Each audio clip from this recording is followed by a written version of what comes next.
Welcome to day 2 of our daily Bible devotions. This week we have been going through the cosmological argument. And cosmological argument, as we mentioned yesterday, is an argument from cause. It argues for the existence of God using cause. In fact, the first premise of this argument goes like this: everything that had a beginning had a cause. And if we want to support this, it's a bit easy for us because the first premise points to the law of causality. What is the law of causality?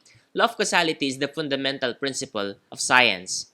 Without this, science is impossible.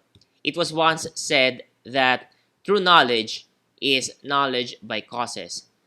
Who said that? Francis Bacon, the father of modern science. And if you think about it, all the experiments of experience, all the experiments being done in laboratories right now, it's about the establishment of causality. That's how we get knowledge, by establishing cause and effect. And science is a search for causes. In fact, not just science. Whenever we want to establish knowledge, proper knowledge in anything, in any field, we always try to establish causality. And that's why it was said that to deny causality is to deny rationality. No person in his right mind would deny rationality because that would be absurd. Everything else will crumble. That's why in all researches, we try to examine the impact of specific things. If these are the causes, what will be the effects? If we're looking at effects, we want to find out what causes them. That's how we gain understanding of anything in this world. And there are many versions of the cosmological argument, but probably one of the most famous is the one by Thomas Aquinas. Who is Thomas Aquinas? Thomas Aquinas is a Catholic saint, a medieval philosopher. He lived around 1200s, and he's one of those people who led the age of scholasticism. If you remember your history, this is the time period in history when trading has gaining traction, and it's giving people different means of, actually it's giving people the resources, the means to study more, to search for wisdom, to search for knowledge. And during this time, age of scholasticism ushers world history into the Renaissance, which will eventually lead to age of enlightenment and the scientific revolution. So during this time, Thomas Aquinas is one of those leading philosophers, and his cosmological argument is actually called Five Ways. In Latin, it's called Quinque Viae.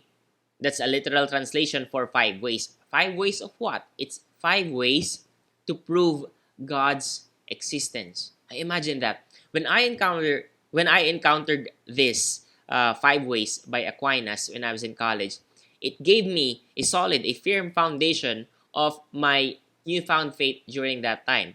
Because at that time, I know that it was logical to believe in Jesus, but I was looking for more proper philosophical and rational foundation for theism. And Aquinas gave a good foundation for this one.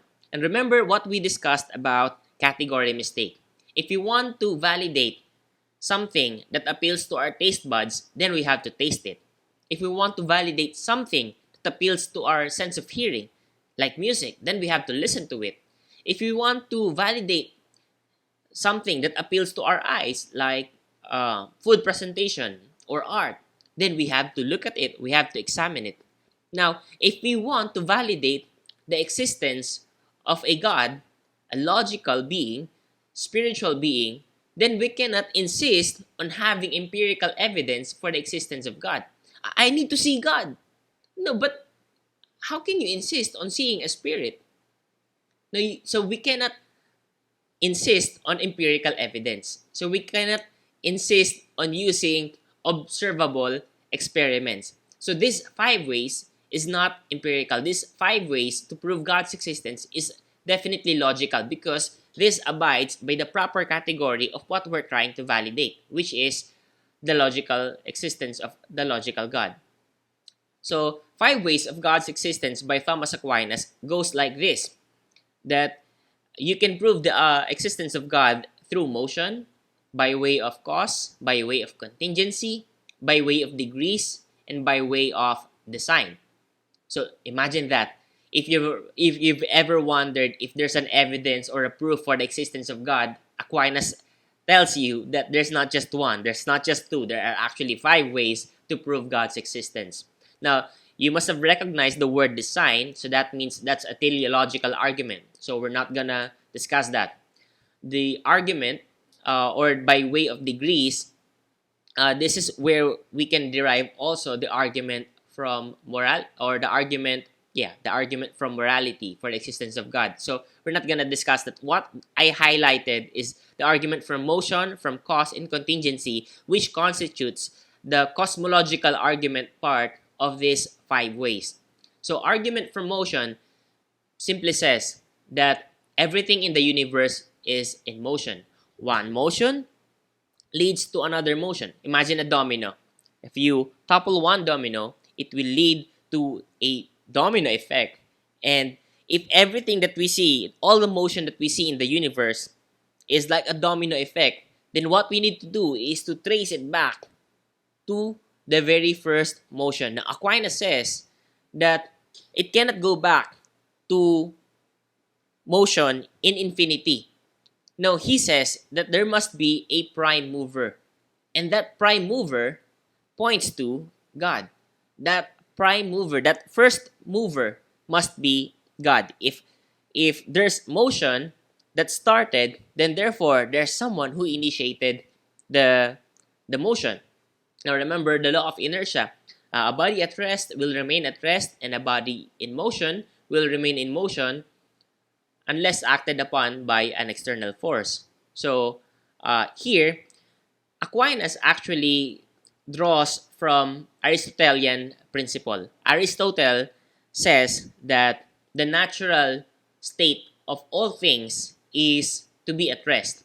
So therefore, if the natural state of things is to be at rest, then therefore, someone must have moved first that led to all the movements in the universe. In fact, I think it was Isaac Newton who also said that we live in a mechanical universe.